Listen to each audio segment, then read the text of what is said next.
வணக்கம். வாங்க நாம இன்னைக்கு குட்டி ஹனுமான பத்தி ஒரு சூப்பரான சுவாரஸ்யமான கதையை கேட்கலாம். கொஞ்சோண்டு யோசிச்சு பாருங்களேன்.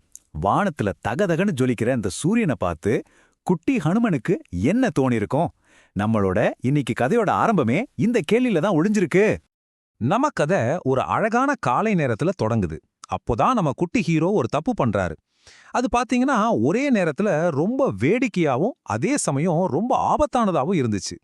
ஒரு பிரகாசமான காலை நேரத்தை கற்பனை பண்ணிக்கோங்க. நம்ம குட்டி ஹனுமன் அப்போதான் தூங்கி எழுந்திருக்காரு. அவரு சரியான சுட்டி, ஆனா அதே நேரத்துல உடம்புல 50 சக்தி. விளையாடிட்டு இருக்கும்போது திடீர்னு அவரோட கண்ணு வானத்துக்கு போகுது. அங்க சூரியன் செக்கச்செவல்னு ஜொலிச்சிட்டு இருக்கு. சூரியனை பார்த்த உடனே அவரோட குழந்தை மனசுல என்ன தோணுச்சு பாருங்க. அவர் நினைச்சாரு, அடடா, என்ன ஒரு அருமையான வட்டமான நல்லா பழுத்த செக்கச்செவேல்னு ஒரு மாம்பழம். இத உடனே பறிச்சு சாப்பிடணும். அவருக்கு அது தகதகன்னு எரிய நெருப்பு கோலமா தெரியல, ஆசைய தூண்டுகிற ஒரு பழமா தான் தெரிஞ்சது. இங்க பாருங்க, ஹனுமனோட கண்ணுக்கு ஒரு வட்டமான நல்ல கனிஞ்ச மாம்பழமா தெரிஞ்சது. உண்மையில என்னன்னா, அது ஒரு தகதகன்னு எரியற நெருப்பு கோலம், அதாவது சூரியன். எவ்வளோ பெரிய தப்பா புரிஞ்சுக்கிட்டாரு இல்லையா? இந்த ஒரு சின்ன தப்பு தான் முழு கதையோட போக்கையே மாத்திடுச்சு. நினைச்சதுதான் தாமதம். அந்த மாம்பழத்தை சாப்பிடணுங்கிற ஆசையில குட்டி ஹனுமன் என்ன செஞ்சாருன்னு பார்க்கலாமா? இங்கதான் நம்ம முதலா அவரோட நம்ப முடியாத சக்திய பார்க்க போறோம். அந்த பழுத்த மாம்பழத்தை எப்படியாவது சாப்பிட்டுடணும்னு ஹனுமன் ஒரு நொடி கூட தாமதிக்கல. ஒரே ஒரு பெரிய தாவல் தான், விருன்னு மேகக்கூட்டத்தை எல்லாம் தாண்டி நேரா சூரியனை நோக்கி பறக்க ஆரம்பிச்சிட்டாரு.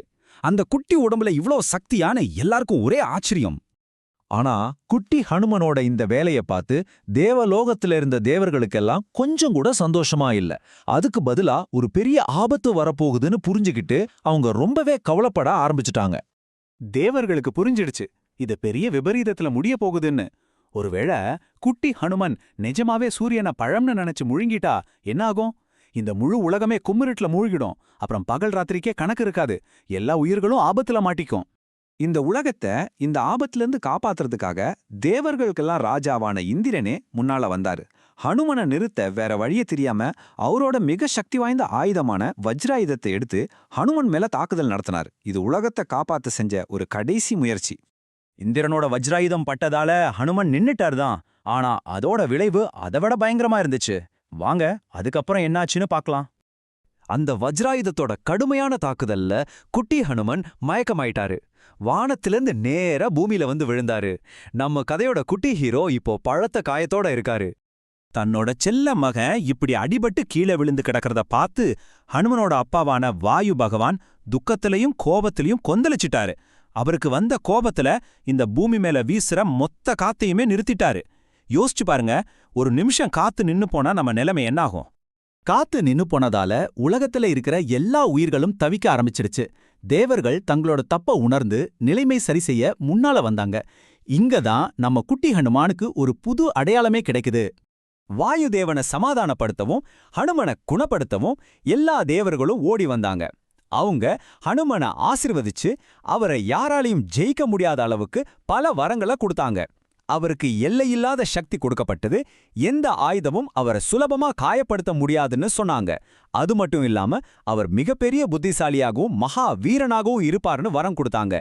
இப்படிதான் குட்டி ஹனுமன் இன்னும் சக்தி வாய்ந்தவரா மாறினாரு. இந்த அற்புதமான கதை கேட்கறதுக்கு மட்டும் இல்ல, இதுக்குள்ள நமக்கு தேவையான சில முக்கியமான பாடங்களும் ஒளிஞ்சிருக்கு. வாங்க இந்த கதையோட உள்ளார்ந்த அர்த்தத்தை கொஞ்சம் புரிஞ்சுக்கலாம். அப்போ இந்த கதையில இருந்து நாம என்ன கத்துக்கிட்டோம்? முதல்ல, நம்ம கண்ணுக்கு தெரியறது எல்லாமே உண்மையா இருக்கணும்னு அவசியம் இல்ல. ஹனுமன் சூரியனை மாம்பழம்னு நினைச்ச மாதிரி. ரெண்டாவதா, தெரிஞ்சுக்கணுங்கிற ஆர்வம் இருக்கிறது ரொம்ப நல்லது. ஆனா அதோட சேர்த்து அறிவையும் பயன்படுத்தி யோசிக்கணும். கடைசியா, ஹனுமன் மாதிரி தைரியமா இருக்கிறது சூப்பர் தான். ஆனா எந்த ஒரு செயலை செய்யறதுக்கு முன்னாடியும் அதோட விளைவுகளை பத்தி யோசிக்கிறது ரொம்ப முக்கியம். இதுதான் நம்மளோட இன்னைக்கு கதை. இப்போ நீங்க சொல்லுங்க, குட்டி ஹனுமனோட அடக்க முடியாத தைரியமா, அவரோட அப்பாவித்தனமா, இல்ல அப்புறமா அவருக்கு கிடைச்ச அந்த எல்லையில்லாத சக்தியா? இதுல எந்த குணம் உங்க மனச ரொம்ப தொட்டுச்சு? கண்டிப்பா யோசிச்சு பாருங்க. இன்னொரு சுவாரஸ்யமான கதையோட உங்களை வந்து சந்திக்கிறேன்.